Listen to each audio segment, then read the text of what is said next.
Matthieu 20, la Bible du semeur, la parabole du vigneron et de ses ouvriers. Une leçon de vie.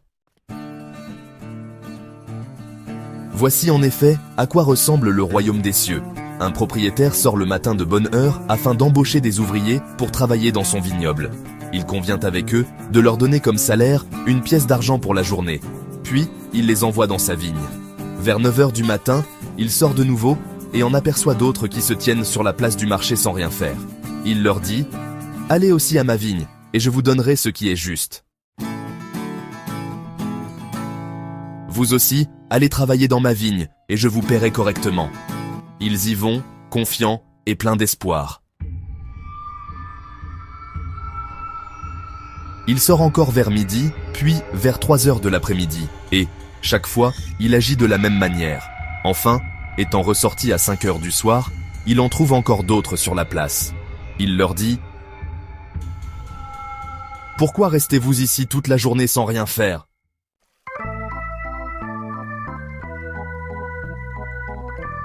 Pourquoi restez-vous ainsi toute la journée à ne rien faire ? C'est que personne ne nous a embauchés. Eh bien, vous aussi, allez travailler dans ma vigne. »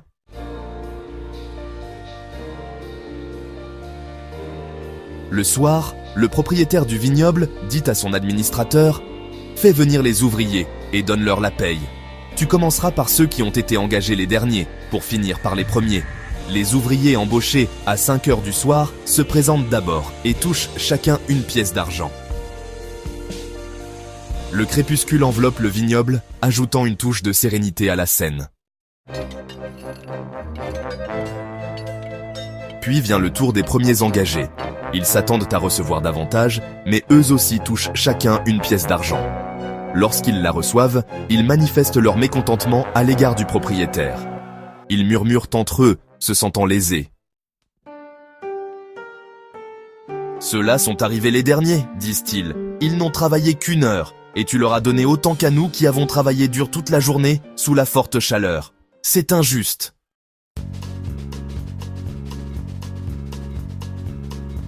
Mais le maître répond à l'un d'eux. « Mon ami, dit-il, je ne te fais pas le moindre tort. Une pièce d'argent, n'est-ce pas le salaire sur lequel nous étions d'accord ? Prends donc ce qui te revient, et rentre chez toi. Si cela me fait plaisir de donner au dernier arrivé autant qu'à toi, cela me regarde. Ne puis-je pas disposer de mon argent comme je le veux ?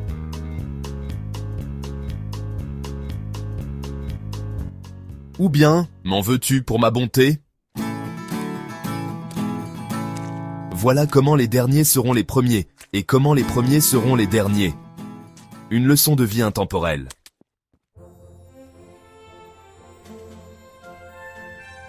Ce qui attend Jésus à Jérusalem, une destinée inévitable.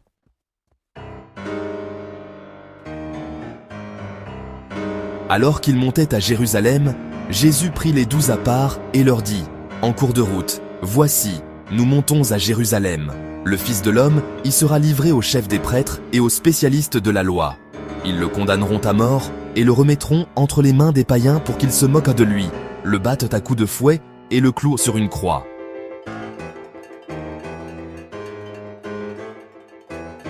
Puis, le 3e jour, il ressuscitera. »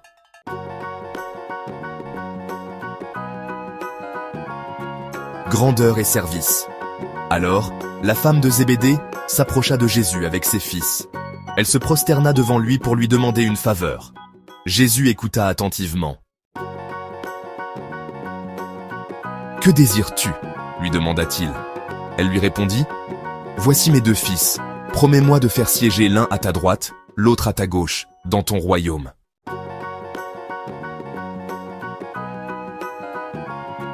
Jésus leur répondit, « Vous ne vous rendez pas compte de ce que vous demandez.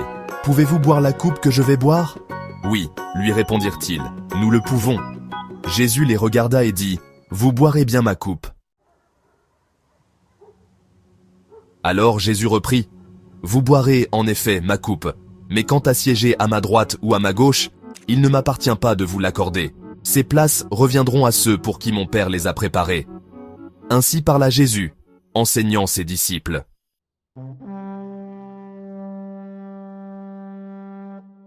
En entendant cela, les 10 autres s'indignèrent contre les 2 frères. Alors Jésus les appela tous auprès de lui et dit, « Vous savez que les chefs des nations les tyrannisent.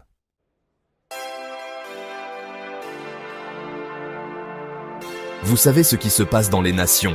Les chefs politiques dominent sur leur peuple et les grands personnages font peser sur eux leur autorité. Qu'il n'en soit pas ainsi parmi vous. Au contraire, si quelqu'un veut être grand parmi vous, qu'il soit votre serviteur. Si quelqu'un veut être le premier parmi vous, qu'il soit votre esclave. »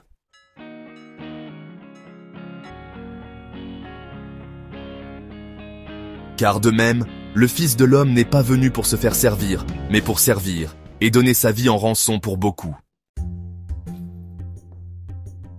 Jésus a guéri 2 aveugles à Jéricho, démontrant sa compassion et son pouvoir divin. Lorsqu'il sortira de Jéricho, une grande foule suivit Jésus. Ils étaient nombreux. 2 aveugles étaient assis au bord du chemin. Quand ils entendirent que Jésus passait par là, ils se mirent à crier « Seigneur, Fils de David, aie pitié de nous !» Jésus s'arrêta et les écouta.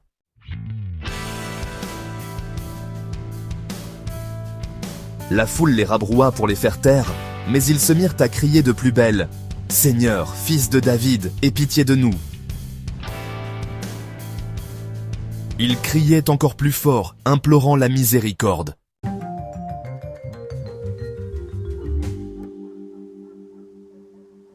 Jésus s'arrêta, les appela et leur demanda de l'écouter.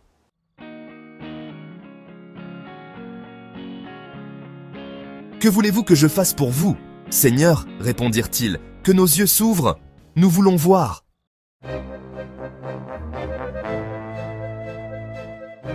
Pris de compassion pour eux, Jésus leur toucha les yeux. Aussitôt, ils recouvrèrent à la vue et le suivirent. La guérison était complète.